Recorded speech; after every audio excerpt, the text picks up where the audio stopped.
Mateus capítulo 5, verso 9. Bem-aventurados os pacificadores, porque serão chamados filhos de Deus. Bem-aventurados os pacificadores, porque serão chamados filhos de Deus. Meus queridos, existem 400 referências à paz na Bíblia. As Escrituras começam com paz no jardim do Éden e terminam com paz na eternidade. O pecado interrompeu a paz no jardim do Éden, mas na cruz Cristo se tornou a nossa paz. E um dia Ele virá para estabelecer o seu reino de paz para todo sempre. Neste lapso entre o Éden e a eternidade, nós vivemos um mundo carente de paz, absolutamente necessitado da paz. Eu creio que esta bem-aventurança ela é absolutamente pertinente e necessária para os dias de hoje. Talvez seja a mensagem mais urgente que este mundo precisa ouvir.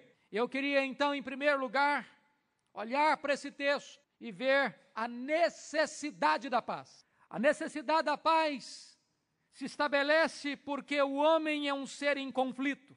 O homem está em guerra contra Deus. Ele é inimigo de Deus.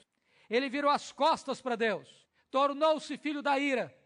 Ele não quer ouvir Deus. Ele não se deleita em Deus. Mas o homem também está em guerra consigo mesmo. O ser humano é um ser em conflito. Parece que existe uma esquizofrenia existencial dentro do homem. O homem é um ser em tensão, em conflito. Paulo diz: o bem que eu quero fazer, esse eu não faço. O mal que eu não quero, esse eu faço. Mas o homem é um ser em conflito e em guerra contra o próximo. Nós não conseguimos conviver com o próximo. Algo estranho, extremamente estranho, é que nem na natureza dos seres irracionais há tanta beligerância, há tanto perigo para os seus pares do que na raça humana, ao ponto de nós considerarmos o próximo como a nossa maior ameaça. Não é este o sentimento que nós vivemos na nossa cidade? Não é esse o resultado que lemos na Gazeta de segunda-feira passada, quando aponta para uma cidade vizinha nossa, município da Serra, como a cidade mais violenta do país? Não é este o sentimento que nós temos de temor de sair de casa, de insegurança quando os nossos filhos saem até retornarem para casa? Não é esse o sentimento que temos de medo, de insegurança? E o nosso temor é do nosso próprio semelhante? Mas o homem está em guerra contra a própria natureza. A paz que saudamos hoje começa a desmoronar amanhã. Não temos paz política, não temos paz econômica, não temos paz social, não temos paz familiar. Parece que a paz que nós construímos-la sobre a guerra. Alguém escrevendo sobre a realidade americana disse que em Washington tem inúmeros monumentos à paz.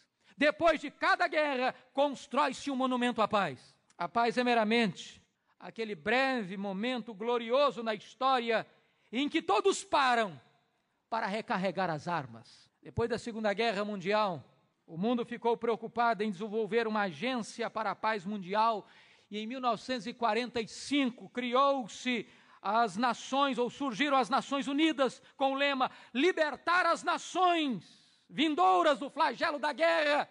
Mas desde então não tem existido um dia sequer de paz na terra, nenhum. O homem está em conflito com o seu próximo. Nós estamos vendo a guerra na família. E os índices nos apontam que hoje a família, o lar, é o quarto lugar mais perigoso para a sobrevivência do ser humano. Aquele lugar que deveria ser o refúgio, o quartel de segurança, de proteção, de unidade, de harmonia, de refrigério, de paz, tornou-se arena de disputas, de brigas, de contendas, de discussões, de desavenças, de malquerenças. O homem não tem paz consigo mesmo e por isso o mundo ao seu redor está se tornando um caos. O século XX começa de uma forma muito interessante, vocês se lembram disso? Porque nós viramos o século XIX para o século XX no apogeu do otimismo humanista. O homem estava encantado com as suas conquistas, com seus avanços, e então os grandes pensadores vaticinavam que o homem iria construir um paraíso na terra. pelas suas próprias mãos. Mas veio a Primeira Guerra Mundial e 30 milhões de pessoas foram mortas. Parecia que o homem estava absolutamente alertado sobre o perigo de uma guerra. Mas logo depois vem a Segunda Guerra Mundial e 60 milhões de pessoas perecem. Nesse mesmo tempo levanta-se o comunismo e abocanha 1/3 da população mundial, levando ao martírio a maioria dos cristãos em todos os tempos da história da humanidade. Parecia que nós teríamos um tempo de paz depois disso, mas nós estamos assistindo às guerras étnicas, às guerras tribais, às guerras religiosas. O mundo tornou-se um barril de pólvora. Precisamos desta palavra do Senhor Jesus. Bem-aventurados os pacificadores. Fato digno de nota, irmãos, que todas as coisas que Deus criou com uma finalidade bem específica. Deus criou o sol para brilhar e o sol brilha. Deus criou a chuva para regar a terra e a chuva rega a terra. Deus criou a semente para germinar e para produzir segundo a sua espécie, e assim ela faz. Deus criou as aves dos céus para voarem e cantarem e celebrarem o nome de Deus, e elas sem preocupação não semeiam, não fiam e glorificam a Deus. Deus criou o homem para glorificar a Deus, para amar o seu próximo, e o homem não conhece a Deus, não glorifica a Deus e transforma o seu próximo num alvo de destruição. Estranho. O Senhor Jesus Cristo chegou a dizer que nem o reino de Satanás é dividido. Já pararam para pensar nisso? O reino de Satanás não luta contra ele mesmo. Jesus Cristo disse que uma casa dividida não prevalece, de tal maneira que os demônios, sendo seres cheios de ódio, não guerreiam entre eles, não se destroem, não declaram guerra um contra os outros, sendo nós filhos da luz, sendo nós portadores da luz, sendo nós embaixadores da paz, sendo nós os pacificadores, declararíamos guerra um contra os outros? Entraríamos na contramão dos projetos e propósitos de Deus? Não seria isso uma consumada incoerência? Irmãos, certamente, sem paz, o ser humano é um ser em conflito. Sem paz, uma família se desintegra. Sem paz, uma igreja perde a comunhão e fica estagnada. Sem paz, as denominações se engalfinham em batalhas interminas. Sem paz, uma cidade torna-se arena de medo. Sem paz, uma nação mergulha nas trevas. Sem paz, o mundo vive a síndrome do pânico. Jesus disse: bem-aventurados os pacificadores. Mas vamos entender então o que é paz. Primeiro, vamos compreender o que não é paz. O que não é paz? Primeiro, Jesus não está falando aqui, bem-aventurados os pacificadores, pensando naquilo que chamaríamos de paz de cemitério. Não é essa paz. Sabe o que é paz de cemitério? Paz de cemitério é a ausência de conflito. Você já viu contendas em cemitério? Às vezes duas pessoas que viveram a vida inteira contendendo, podem estar sepultadas lado a lado. Elas estão em perfeita harmonia. Não há contenda, não há briga em cemitério, não há inveja em cemitério, não há ciúmes em cemitério, não há disputas em cemitério, não há vaidades em cemitério. O que o Senhor Jesus está falando não é esta paz de cemitério, ou seja, não é a ausência de conflito. A paz é muito mais do que a ausência de conflito. A paz, ela é a criação da justiça. Não é correto o entendimento de que uma pessoa pacificadora é aquela que nunca entra num conflito. Não é este tipo de paz que Jesus está falando. Jesus nunca evitou um conflito quando necessário. Ele foi morto por isso, porque ele confrontou o pecado na vida dos fariseus, na vida dos saduceus, na vida de Herodes. Onde estava o mal, Jesus teve coragem de confrontá-lo. Não é paz a qualquer preço. Segundo lugar, paz aqui não é trégua. Há uma grande diferença entre trégua e paz. Uma trégua quer dizer que você apenas deixa de atirar por um tempo. Isso é trégua. Trégua é um cessar-fogo estratégico. Trégua é um recuo para recarregar as armas. Mas paz não é isso. Paz é quando a verdade é conhecida, o problema é resolvido e as partes se abraçam, reconciliadas. Terceiro lugar, paz não é ausência de confronto específico e direto. Não é apaziguamento. O que é apaziguamento? É aquela paz que tenta manter as partes unidas de maneira rasa e superficial. É como que você sepultar o problema vivo. É como que pôr panos quentes. É como que botar tudo debaixo do tapete. É uma paz barata. Talvez nós pudéssemos evocar aqui Dietrich Bonhoeffer, aquele grande pastor alemão que foi martirizado pelo nazismo alemão no final da Segunda Guerra Mundial. Foi ele quem criou o termo graça barata, quando as pessoas pregam uma graça que não passa pelo arrependimento, pela mudança de vida, pela transformação. Poderíamos usar esta expressão de Dietrich Bonhoeffer falando também de uma paz barata. O que é uma paz barata?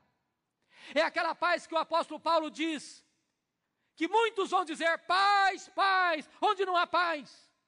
Esta não é a paz do profeta de Deus, esta é a paz do falso profeta. É quando você diz que há paz, mas não há paz.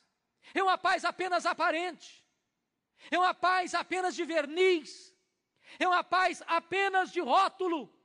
Mas quando você desce um pouquinho abaixo da epiderme, quando você entra no âmago da questão, o problema está lá, não foi resolvido, não foi solucionado. Meus irmãos, muitas vezes, nas tensões do casamento, nas tensões da família, nas tensões da igreja local, nas tensões dos problemas sociais, nós temos a tendência de maquiar o problema e não resolvê-lo. Isso é paz barata. Isso é apenas um cessar-fogo, uma guerra fria, um tempo para recarregar as armas. Não é disso que Jesus está falando. Quarto lugar, esta paz não é o sacrifício da verdade. Vocês já pararam para perceber que hoje está na moda você falar na unidade, sobretudo os cristãos? É bonito falar isso. É deselegante. Parece que é anti-humano. Parece que é anticristão. Parece que você está na contramão de tudo aquilo que o mundo entende por cristianismo, quando você dá uma palavra na contramão da unidade geral, absoluta e restrita da cristandade. Mas, meus irmãos, não há paz nem unidade fora da verdade. Não há. É por isso que o ecumenismo é uma grande falácia, é uma grande mentira, é um grande engodo. Você não pode unir-se em paz plena, absoluta, quando não há uma sintonia costurada pela paz, pela verdade. A palavra de Deus está nos mostrando que nós não podemos buscar a união sem pureza doutrinária e sem pureza de conduta. A Bíblia diz assim: buscai a paz com todos e a santificação, sem a qual ninguém verá o Senhor. Não há paz sem santificação, não há paz sem pureza. O apóstolo Paulo está dizendo para nós que não podemos ser cúmplices com as obras infrutíferas das trevas. Deus condenou a aliança do rei Josias com o rei Acabe, porque o rei Acabe era um rei pagão, ímpio, idólatra. E Josias dizia ser um homem temente a Deus, que servia a Deus, e Deus reprovou aquela aliança de Josias com Acabe. A Bíblia diz: não vos ponhais em julgo desigual com os incrédulos, porque que sociedade pode haver entre a justiça e a iniquidade, ou que comunhão da luz com as trevas? Queridos irmãos, eu queria que nós agora parássemos para pensar num outro aspecto. Quais seriam os impedimentos a esta paz? Bem-aventurados os pacificadores. Que impedimentos nós poderíamos encontrar para esta paz estabelecida? Primeiro, uma coisa que prejudica o estabelecimento da paz é a semeadura da contenda. Não tem nada mais grave que isso, irmãos. Não tem nada mais nocivo, danoso, letal do que a semeadura de contendas. A palavra de Deus em Levíticos 19:16 diz: não andarás como mexeriqueiro entre o teu povo. O que é isso? É exatamente o pecado que Provérbios 6:19 diz que mais a alma de Deus abomina, aquele que espalha contenda entre os irmãos. Veja bem que se a Bíblia diz que bendito, abençoado, bem-aventurado é aquele que é pacificador, Por outro lado, então, aquele que semeia contendas é maldito, está debaixo da maldição divina. Alguém já chamou o que? O mexeriqueiro, o que espalha contendas, é o correio oficial do diabo que transporta as cartas do diabo, disse Thomas Watson, um piedoso puritano do século XVII. O espalhador de contendas é aquele que sopra as brasas da contenda, que acende o fogaréu da contenda. E o diabo foi o primeiro a quebrar a paz, separando o homem de Deus. Por isso, meu amado irmão, em nome de Jesus, se você quer ser um pacificador, não seja correio a transportar as cartas do diabo. Se alguém lhe trouxer uma palavra de intriga, que vai levar uma contenda contra alguém, não se dê ao capricho de ser transportador de mensagem tão ignominiosa. Interrompa este fluxo da contenda ali mesmo. Não entre nesse jogo. Não faça parte desta orquestração. Porque a Bíblia diz que bem-aventurados são os pacificadores. Vejamos, em terceiro lugar, irmãos, a bênção de sermos pacificadores. A bênção de sermos pacificadores. A Bíblia diz que nós fomos chamados à paz e somos portadores da paz. Deus nunca chamou nem você nem a mim para divisão ou para contendas. Ele nos chamou para a paz.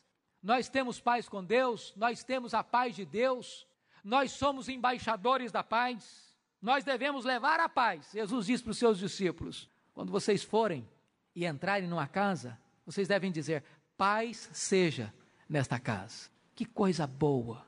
É quando você chega numa casa, você chega numa família para levar paz, para levar bênção, para levar palavra boa, para não ser correio de notícias más. Paz seja nesta casa. Quando Tiago e João pediram tolamente para Jesus, na cidade de Samaria, para descer fogo do céu, para queimar os samaritanos, Jesus Cristo repreendeu-os, dizendo, vós não sabeis de que espírito sois. O Filho do Homem não veio para destruir as almas, mas veio para salvá-las. A palavra de Deus diz que quando nós somos pacificadores, os nossos filhos vão ser reparadores de brecha. Que coisa boa! Quando os nossos filhos podem ser aqueles que vão pacificar os ânimos, vão ajuntar, vão unir, vão construir pontes em vez de cavar abismos. A Bíblia diz, quão formosos são os pés daqueles que anunciam a paz. Nós somos portadores da paz. Segundo lugar, queridos, é honroso ser um pacificador. A Bíblia diz que é honroso para o homem o desviar-se de contendas. É honroso pôr fim numa contenda. É honroso não entrar numa contenda. É honroso pôr um ponto final nas tensões e conflitos intrapessoais e interpessoais. Salomão disse que, como o abrir de uma represa, assim é o começo de uma contenda. Você já viu o que é o abrir de uma represa? Às vezes, é um furo no concreto imperceptível. Às vezes, não se nota o perigo. É pequeno, é miúdo. Mas se não se tapar esta brecha, pode acontecer uma catástrofe. Pode acontecer um rompimento abrupto. Pode acontecer uma inundação que vai levar prejuízo, desastre e morte. Assim, diz Salomão, é o começo de uma contenda. Um problema pequeno, facilmente administrável, pode tomar proporções gigantescas, inadministráveis, com consequências danosas e gravíssimas. Por isso Jesus disse, bem-aventurado os pacificadores. Mais do que isso, pacificador, ele se poupa a si mesmo de tormento. A Bíblia diz que o homem bondoso faz bem a si mesmo, mas o cruel a si mesmo se fere. Quando nós entramos em contendas, quando nós geramos contendas, quando nós não nos desviamos de contendas, quando nós não tapamos esta brecha que pode gerar um acidente grave, queridos irmãos, nós estamos gerando problemas para nós mesmos, nós estamos nos tornando carrascos de nós mesmos, nós nos tornamos algozes de nós mesmos, nós estamos afligindo a nossa própria alma. Por outro lado, a Bíblia diz assim: ó, quão bom e quão suave é que os irmãos vivam em união. É como o óleo, é como o orvalho, traz alívio, traz cura, traz refrigério. Mais do que isso, queridos, quando você se torna um pacificador, você reflete na sua vida o próprio caráter de Deus, que é o Deus da paz. A Bíblia diz que o Deus Pai é o Deus da paz. Quando você se transforma num pacificador, você está tendo o caráter do Deus Pai na sua vida. Você se transforma num embaixador de Deus Pai, e você é embaixador de Deus Pai. Quando a Bíblia diz, nós somos embaixadores de Deus, rogando aos homens que se reconciliem com Deus. Mas quando você se torna um embaixador da paz, irmão, você se torna um imitador de Jesus. Ele é o príncipe da paz. Quando ele entrou no mundo, uma música foi cantada sobre paz. Paz na terra, entre os homens, a quem ele quer bem.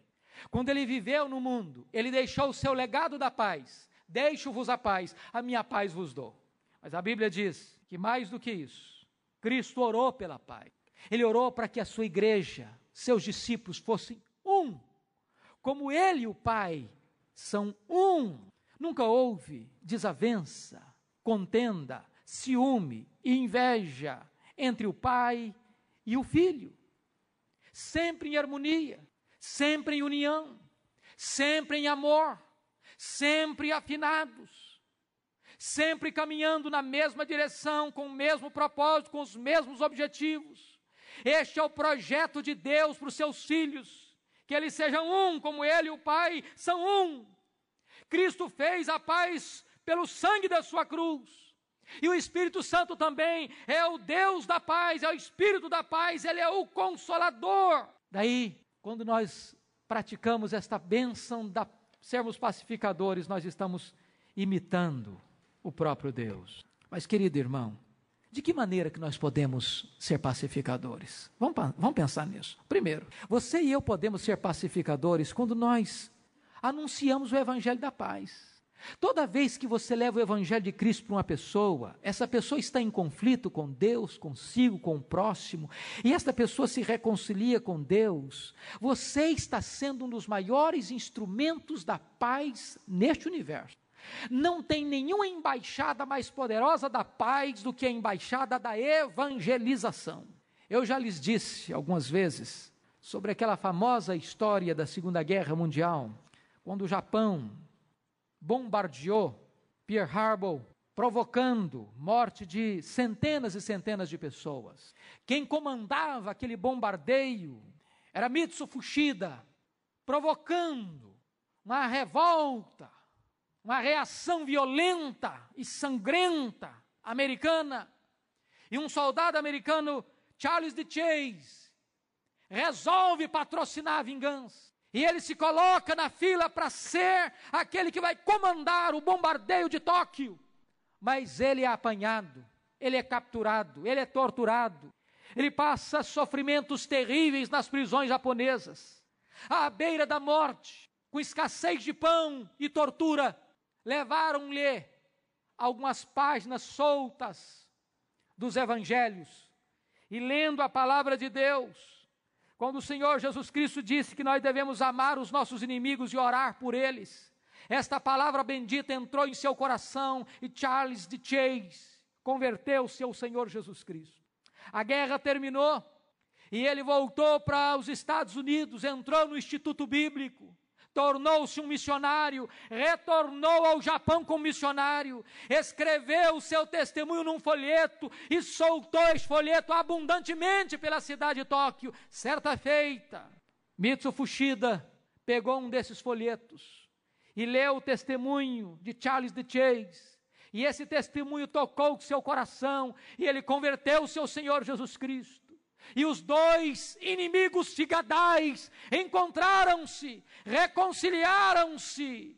E certa noite, na cidade de Tóquio, ambos subiram um palanque para pregar o Evangelho de Jesus Cristo. Este é o Evangelho da graça. Esta é a obra da evangelização, que traz restauração, que traz cura, que traz reconciliação. Mas você pode ser um embaixador da paz, querido, quando você perdoa aquele que lhe ofende. Como é que você é um pacificador? Quando você perdoa. Eu vou lhe dizer que perdoar não é algo fácil. Não é. Por isso, nenhum ser humano naturalmente perdoa. O perdão é a obra da graça de Deus no nosso coração. Porque enquanto você olhar para a ofensa que você recebeu, para o tamanho da ferida que foi aberta no seu coração, para a injustiça que você sofreu, para o prejuízo que lhe causou a contenda, você vai alimentar no seu coração o desejo do revide, a malquerença, a vingança, ou no mínimo a indiferença. Mas não é este o projeto de Deus, não é esta a vontade de Deus. A palavra de Deus diz que você tem que amar os seus inimigos, orar por aqueles que lhe perseguem. A Bíblia diz que você tem que perdoar até 70 vezes 7. Não há limites para o perdão. O perdão é incondicional. O perdão é absoluto. O perdão não é uma questão de justiça, mas é um ato de misericórdia. Eu vou lhe perguntar, há no seu coração alguma necessidade de perdão? Eu não estou lhe perguntando se você sofreu injustiça, se você foi ultrajado, humilhado, se você sofreu prejuízo. Não é esta a minha questão. A minha questão é, você já deliberadamente decidiu perdoar? Talvez você pense, mas o senhor porque não conhece a minha história. O senhor porque não sabe o tamanho da ferida. O senhor porque não sabe a proporção, o tamanho da injustiça. O senhor porque não sabe a minha história. O Senhor Jesus Cristo disse que o perdão que você recebeu de Deus é 600.000 vezes maior do que o perdão que você deve dar ao seu semelhante. Na linguagem da parábola do credor incompassivo, da comparação dos 10.000 talentos por 100 denários. 10.000 talentos, o perdão que você recebeu de Deus é 600.000 vezes maior. O perdão que você recebeu de Deus é infinito. Mais do que isso, sabe como é que você pode ser um pacificador? Sendo um reparador de brechas. Em vez de você levar contendas, entre nessa história para ser um reconciliador, para construir pontes, para aproximar as pessoas, para dizer, olha, você precisa perdoar, você precisa reconsiderar, você precisa se esforçar, você precisa sofrer o dano, mas não alimentar a contenda, não alimentar a rixa. Esta é a obra que Deus confiou às suas mãos e às minhas mãos, diz a Bíblia, que todos nós somos ministros da reconciliação. Deus nos deu o ministério da reconciliação. Talvez você pergunte, meu Deus, o que eu faço na igreja? Qual o meu dom? Qual o meu talento? O que eu vou fazer na igreja, Deus? Eu não sei muita coisa, eu não tenho muitos dons, eu não tenho muitos talentos, eu não tenho muitas aptidões. Eu vou dizer uma coisa para você, você tem um ministério na igreja. Deus deu esse ministério a todos, o ministério da reconciliação. Mas vamos ver em quarto lugar a recompensa do pacificador. Jesus diz assim, bem-aventurados os pacificadores, porque eles serão chamados filhos de Deus. A palavra filhos aqui significa não criança, no sentido de um bebê, mas a palavra filho foi outra palavra usada que significa a dignidade do filho, a posição de honra e consideração do filho. Quer dizer para você que Deus honra você quando você é um pacificador.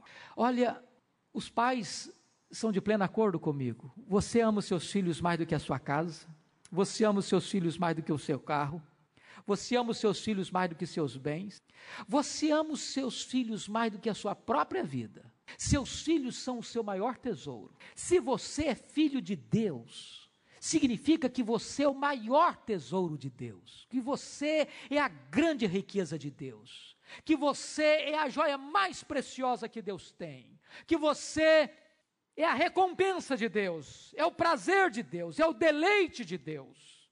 A Bíblia diz que você é a menina dos olhos de Deus. Essa palavra, numa linguagem mais moderna, é a pupila de Deus. Você sabe que a pupila é uma das partes mais sensíveis do corpo, uma das partes mais frágeis e delicadas. Você a protege sempre. Por isso, quando alguém toca em você, está tocando o dedo no olho de Deus, na pupila de Deus. Deus tem zelo por você. Você é preciosíssimo para Deus. A Bíblia diz assim, que você é o tesouro particular de Deus. A Bíblia diz que Deus deu a você um nome eterno. A Bíblia diz que Deus se importa tanto com você que Ele recolhe as suas lágrimas num odre especial. A Bíblia diz que no dia que você partir, a sua morte é preciosa para Deus. A Bíblia diz que você é um vaso de honra para Deus. A Bíblia diz que você é herança de Deus. A Bíblia diz que você está numa posição mais elevada do que os anjos. Há muitas pessoas que se encantam tanto com os anjos e não descobriram ainda que os salvos têm uma posição superior à dos anjos. A nossa posição é superior à dos anjos, porque nós fomos feitos coparticipantes da natureza divina. Nós somos membros da família de Deus. Nós fomos adotados na família de Deus, nós somos o corpo de Cristo, nós vamos reinar com Cristo, nós vamos nos assentar em tronos com Cristo, nós estaremos na família de Deus, reinando com Ele, tendo a beleza da glória de Deus estampada no nosso rosto. E de que maneira que você é filho de Deus? Deixa eu lhe dizer, algo bonito, maravilhoso. A Bíblia diz que nós somos adotados na família de Deus. Alguns pais adotivos nós temos aqui, talvez eles possam um dia nos falar um pouquinho da beleza que é a bênção da adoção. Mas vamos pegar 3 ideias da adoção. A Bíblia diz que você é um filho adotivo. Primeiro, o que é a adoção? A adoção é quando há uma transferência de uma família para outra. Você nasceu numa família e agora você vai ser transferido para uma outra família. Nós nascemos na família adâmica, nascemos na família do pecado, nascemos como escravos, nascemos como filhos da ira, e de repente Deus vem e nos transfere de família, e nos coloca na família de Deus, como herdeiros de Deus, sendo filhos de Deus. Segunda ideia da adoção. A adoção consiste em uma imunidade e desobrigação de todas as leis que nos prendiam à antiga família. No momento em que um filho é adotado, rompe-se todos os vínculos, todas as responsabilidades com aquela família anterior, e agora ele passa a ter todos os direitos e garantias e benesses desta nova família. Agora não somos mais escravos do pecado, agora nós somos libertos do império das trevas, agora nós somos novas criaturas. Terceiro lugar, significa o seguinte, que quando uma pessoa é adotada, consiste em uma legal investidura dos direitos da nova família. Agora ele se torna herdeiro desta nova família. Recebe um novo nome, uma nova mente, uma nova vida, um novo coração, uma nova herança. Ele recebe a própria vida eterna. Ele é herdeiro de Deus e co-herdeiro com Cristo. Vamos entender isso. Somos filhos de Deus. Qual a diferença então entre a adoção humana e a adoção divina? Vamos tentar entender 4 coisas. Primeiro, normalmente, não necessariamente, a figura não é tão completa, mas normalmente, a adoção humana é para suprir uma carência de filhos naturais.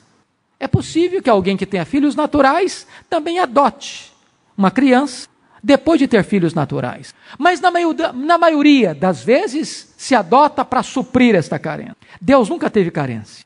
Deus não precisava adotar ninguém para ser Deus completo, perfeito, absolutamente satisfeito nele mesmo. Ele tinha prazer e tem prazer no seu filho. Eis o meu filho amado em quem eu tenho todo o meu prazer. Segunda coisa, a adoção humana é restrita, a de Deus é ampla. Por exemplo, quando um pai adota uma criança, aquela criança é sua herdeira. Mas se ele adota 2 filhos, 3 filhos, essa herança do pai é repartida com os 3. De tal maneira que esta herança é dividida e repartida. Mas a herança de Deus, ela é total para todos os filhos. A herança de Deus não é assim, Deus tem milhões de filhos, então cada filho pega um pedacinho. Não, não é assim. Cada filho tem tudo de Deus. Tudo. Tudo que é do Pai é seu. Tudo. Terceiro aspecto, a adoção humana é feita em sacrifício. Ou melhor, sem sacrifício. A adoção divina custou a vida de Jesus. Às vezes, quando você adota, tem sim o ônus de cuidar, de zelar. Mas é um privilégio, é uma bênção, é um prazer. Mas a adoção sua na família de Deus custou a vida de Jesus. Finalmente, a adoção humana confere apenas benefícios terrenos. Mas a adoção divina lhe deu uma herança eterna. Bem-aventurados os pacificadores, porque eles serão chamados filhos de Deus. Filhos de Deus. Como é que você pode saber que você é um pacificador? Eu vou lhe perguntar. Como é que você pode saber disso? Primeiro, você tem um coração sensível, querido? Um pacificador tem um coração sensível. Você o tem? Um filho que ama o pai não tem prazer de entristecer o pai. Você tem prazer de agradar o coração do pai como filho de Deus. Você prova que é filho de Deus quando você age de forma semelhante ao seu pai. Você não pode chamar a Deus de pai e imitar o diabo. Não tem sentido. Você imita Deus como filho de Deus. Você pode se provar filho de Deus quando você tem deleite em Deus. Você tem deleite nele. Você tem prazer de estar com ele. Você prova que é filho de Deus quando você é chamado pelos homens. Preste atenção nisso. Não diz o texto, bem-aventurados os pacificadores, porque eles são filhos de Deus. Não é isso que o texto está dizendo. Bem-aventurados os pacificadores, porque eles serão chamados filhos de Deus. Sabe o que significa? Que quando as pessoas olharem para você e verem que você é um construtor de pontes, você é um pacificador, as pessoas vão olhar para você e vão dizer, essa pessoa parece com Deus, essa pessoa carrega o caráter de Deus, essa pessoa tem semelhança com o seu pai, essa pessoa tem o caráter do seu pai estampada na sua vida. E eu concluo fazendo-lhe 4 perguntas. Você tem paz? Você vive em paz com Deus? Você vive em paz com você mesmo? Você vive em paz com o seu próximo? Segunda pergunta. Você tem perdoado as pessoas que lhe ofendem? Alguma mágoa ainda no seu coração precisando ser removida? Você tem adotado a orientação bíblica que é melhor sofrer o dano do que alimentar uma rixa? Terceira pergunta. Você é um pacificador? Qual foi a última vez que você lutou para evitar uma contenda? Qual foi a última vez que você interviu para pôr termo numa contenda? Qual foi a última vez que você construiu pontes em vez de cavar abismos? Quarta e última pergunta. Você pode provar pela sua atitude de pacificador que você é um filho de Deus? As pessoas reputam você como um pacificador? Como um filho de Deus? Vamos curvar nossa fronte. Vamos orar. De Deus. Meu querido, minha querida irmã, meu querido irmão, seu coração tem paz. Você já foi reconciliado com Deus. Você não pode ser um reconciliador se você não está em paz com Deus. Se você não está em comunhão com o Deus da paz. Você não pode ser um instrumento de reconciliação se você não tem a paz de Deus na sua vida. Nesta noite você pode se voltar para Deus, porque tudo provém de Deus, que nos reconciliou consigo mesmo por meio de Jesus. Jesus Cristo fez a paz com o sangue da sua cruz. E nesta noite Jesus Cristo quer tomar a sua mão e unir a sua mão à mão do Pai, porque o Pai nunca esteve em inimizade contra você. O Pai sempre o amou, o Pai sempre o buscou, o Pai sempre o esperou. Esta pode ser a noite da sua reconciliação com Deus.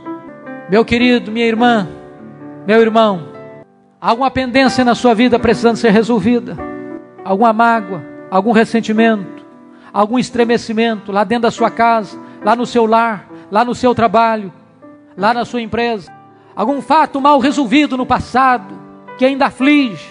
Não é sensato você sepultar um problema vivo, não é prudente você simplesmente pôr panos quentes, jogar para debaixo do tapete, não é prudente você deixar o tempo passar, porque o tempo não cura feridas. É preciso que haja cura.